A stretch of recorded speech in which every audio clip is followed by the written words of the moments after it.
This intriguing notion prompts a closer examination of the geopolitical chessboard, revealing motivations and maneuvers that raise questions about America's true intentions in the region. In this video, we will delve deeper into this complex issue to uncover the underlying factors driving this assertion and the potential implications for global politics. It was 2022. Russia invaded Ukraine. This marked a significant and concerning geopolitical event, sparking international tensions and calls for peace. The invasion by Russia was seen as a departure from rationality, prompting the belief that Russia had gone mad and lost touch with reality. The perception that Russia had gone mad or lost touch with reality when it invaded Ukraine in 2022 reflects the shock and disbelief that many in the international community felt about the invasion. Following the concern that if Putin is a madman, wouldn't the U.S. sending weapons to Ukraine amplify things? But then the U.S. only sent defensive weapons, not to attack. The concern surrounding Putin's access to 6,000 nuclear warheads is that if left unchecked, it could potentially lead to further aggression, possibly extending to Europe and even the United States. This belief arises from the perception that Putin initiated an unjustified invasion of an independent and democratic European nation. Before the invasion, Ukraine was grappling with deep-seated issues of corruption and an influential oligarchic system that had a significant impact on its governance and economy. Corruption has been a persistent problem with Ukrainian society, with roots that can be traced back to the tumultuous period following the Soviet Union's dissolution in 1991. In the aftermath of regaining independence from Russia, Ukraine grappled with a succession of politicians, criminal leaders, and oligarchs who exploited corruption within the realms of law enforcement, political parties, and industry to amass influence and control.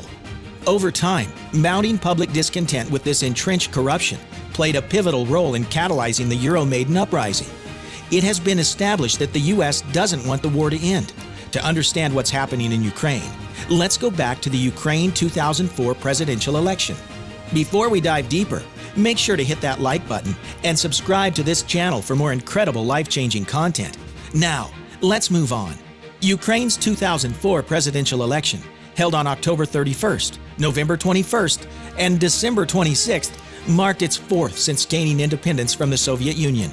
Viktor Yushchenko, the pro-American candidate supported by America and Europe, and incumbent Viktor Yanukovych, the pro-Russian candidate supported by Russia, vied for the presidency, with the Ukrainian Supreme Court later revealing widespread falsification in favor of Yanukovych. The electoral process followed a two-round system requiring a majority, 50% plus, to win. The initial round on October 31st lacked a majority winner, leading to a runoff between Yushchenko and Yanukovych on November 21st. Official results declared Yanukovych the winner, but allegations of election rigging were widespread, resulting in significant controversy and international scrutiny. After a political crisis erupted in Ukraine, peaceful Orange Revolution protesters demanded a redo of the second-round election.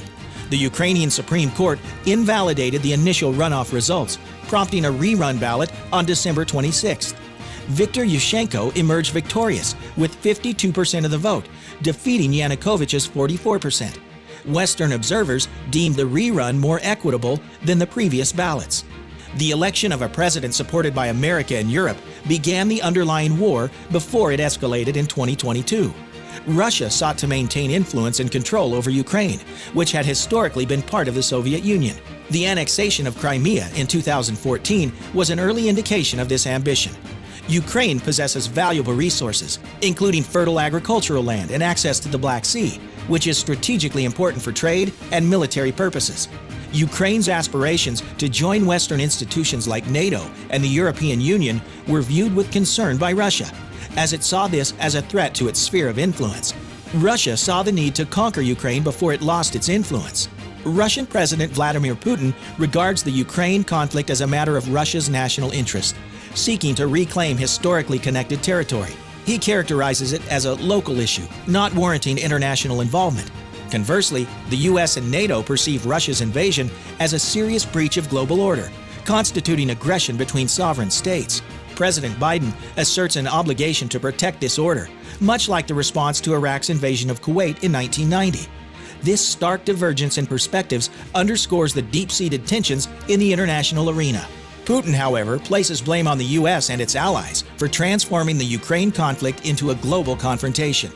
He perceives Russia as a victim of Western aggression, as noted by the Washington Post. In response, President Biden asserts that the West had no intentions of attacking Russia and attributes the war to Putin's desire for power and territory. The long-standing bipartisan U.S. stance, post-World War II, prioritizes both national and international interests, emphasizing the preservation of global order and humanitarian values. If the war reaches a stalemate, neither leader may sustain political viability without claiming victory. According to political science professor John Mearsheimer at the University of Chicago, the U.S. is primarily responsible for the Ukrainian crisis and currently lacks an interest in a negotiated settlement. He views U.S. sanctions against Moscow as an attempt to diminish Russia's great power status, effectively declaring a form of war, while Ukrainians bear the brunt of the conflict. Approaching its one-year milestone, the Russia-Ukraine conflict persists with no resolution in sight. It continues to deplete European resources, hinder refugee return, and cast shadows over the global economy. Meanwhile, the U.S. and select European nations continue to supply Ukraine with weapons, further fueling the conflict. What lies ahead for this protracted crisis, and what obstacles impede diplomatic negotiations? As we near the one-year mark since Putin's invasion of Ukraine, the implications resonate not only for the United States, but for the entire free world. Autocratic regimes closely watch this conflict, discerning the limits of international tolerance. President Joe Biden shows the significance of supporting Ukraine in his State of the Union address, emphasizing its role in maintaining peace and deterring potential aggressors. The alliance between NATO and Ukraine, which has drawn Russia into a quagmire, becomes paramount in preventing a resurgent Russia from approaching NATO's borders. In his historic address to a joint meeting of Congress, President Volodymyr Zelensky aptly framed U.S. support for Ukraine as an investment in global security and democracy, not merely an act of charity. Senate Minority Leader Mitch McConnell echoed this sentiment, emphasizing that such support shouldn't be seen purely through a financial lens. He highlighted that even from a fiscal standpoint, investing in Ukraine restores and fortifies deterrence at a fraction of the cost. NATO Secretary General Jens Stoltenberg further emphasized the broader geopolitical consequences, pointing out that China is closely monitoring the Ukraine situation, drawing lessons that could influence its future decisions. Stoltenberg underscored that the events unfolding in Europe today could significantly impact Asia tomorrow, highlighting the global implications of the ongoing conflict. Close to a year ago, Russian forces launched an invasion of Ukraine with expectations of swift success. They anticipated minimal resistance from an under-equipped Ukrainian military and a muted reaction from the United States and Europe. However, Putin's initial move encountered determined Ukrainian opposition, bolstered by significant military, financial, and diplomatic aid from the United States and its Western partners. Putin also miscalculated the resolve of Western nations to maintain solidarity in supporting Ukraine and impose extensive economic sanctions on Russia, leading to an unexpected turn of events. If you find this video informative, like and subscribe to this channel for more educational content. Let's continue. Following a series of threats in recent months, Putin is now embarking on a new offensive and appears determined for a prolonged engagement. His strategy seemingly aims to wear down Ukrainian resolve and create divisions in U.S. and European support. Despite growing Ukraine fatigue, the argument remains compelling. Aiding Ukraine aligns with America's national security interests and democratic principles. A failure in Ukraine would represent a significant setback for democracy and could lead to a more perilous and unsettled global landscape.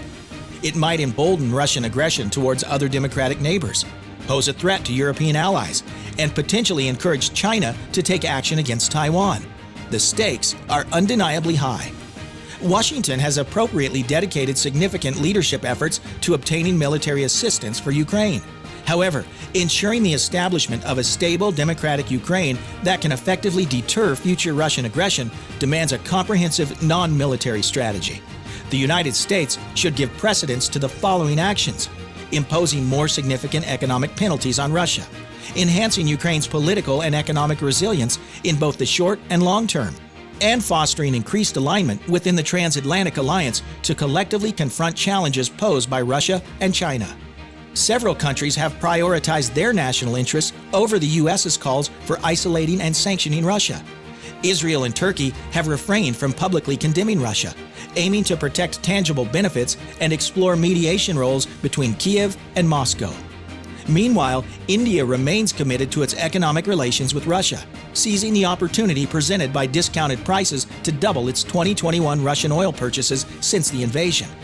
These nations emphasize safeguarding their interests while seeking to play constructive roles in resolving the Ukraine crisis.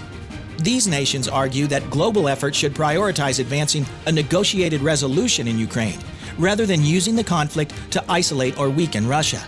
This differing perspective guarantees that U.S. attempts to cast Russia as a pariah will likely falter. Their stance isn't an endorsement of Russia's invasion of Ukraine, but rather a desire to safeguard the specific advantages they gain from their Moscow ties.